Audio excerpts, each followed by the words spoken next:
Assalamu alaikum wa rahmatullahi wa barakatuh. This is Abdullah. Inshallah, I'm going to give some beneficial reminders for the youth that they can take with them so they may be able to achieve their goals, inshallah, through the Quran and Sunnah. Get into what we're going to talk about, inshallah.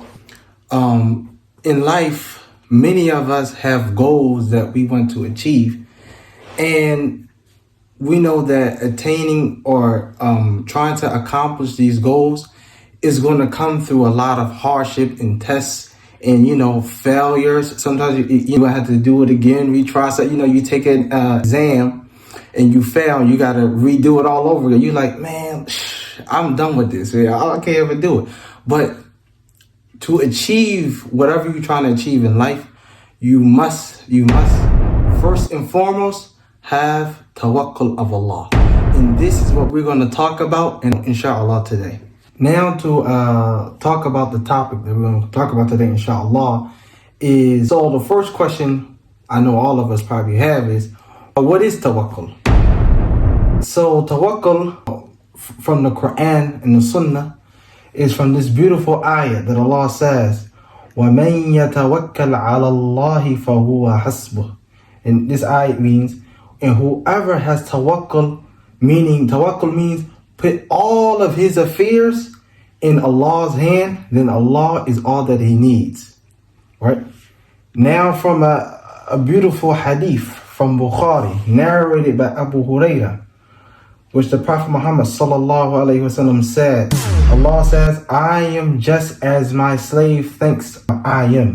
I am able to do for him what he thinks I can do for him. And I am with him if he remembers me. If he remembers me in himself, I too remember him in myself. And if he remembers me in a group of people, I remember him in a group that is better than they. And if he comes one span nearer to me, I will come to him 1 cubit nearer to him.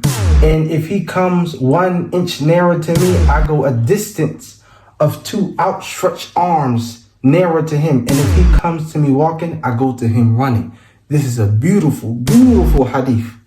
And we could take this hadith and that ayah, وَمَنْ يَتَوَكَّلْ عَلَى اللَّهِ فَهُوَ حَسْبُهُ, and make it practical in our lives, is that whatever hardship you go through in life, you just have to always remember that Allah is in control of everything. He is the one who written everything down for you before you even thought of these goals and ambitions you wanted to start in the first place. So if you just have tawakkul of Allah, you walk 1 inch to Allah, Allah will come running to you. And we need to take this and put this into practice in our daily lives. And another point I want to make is that Allah mentioned tawakkul before the psychologists mentioned the law of the law of assumption. Like, they believe, you have full belief in yourself that the universe can help them achieve those. But for us as Muslims, it's easy for us. All we have to do is put our trust in Allah, have tawakkul in Allah.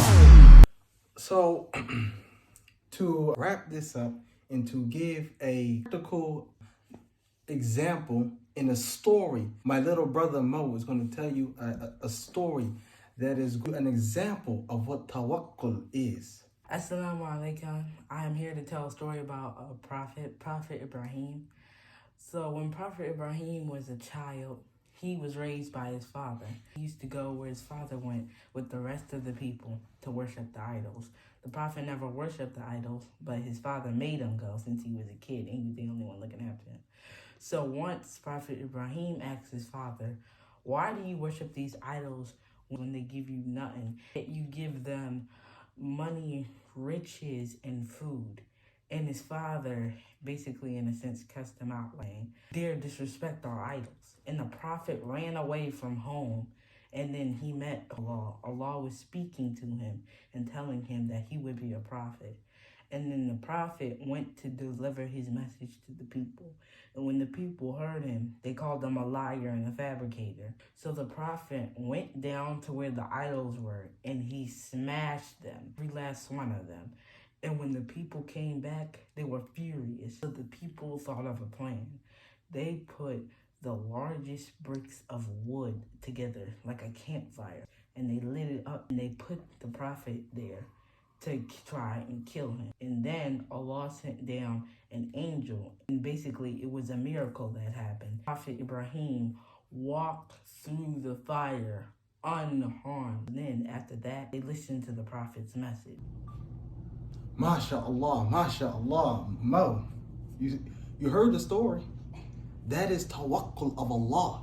Prophet Ibrahim alayhi salam, he had tawakkul of Allah when he was thrown into that wood fire. I want you to take home with you this beautiful ayah. وَمَنْ يَتَوَكَّلْ عَلَى اللَّهِ فَهُوَ حَسْبُهُ. And it means that whoever has tawakkul in Allah, meaning put all of his affairs in Allah's hands, then Allah is all that he needs.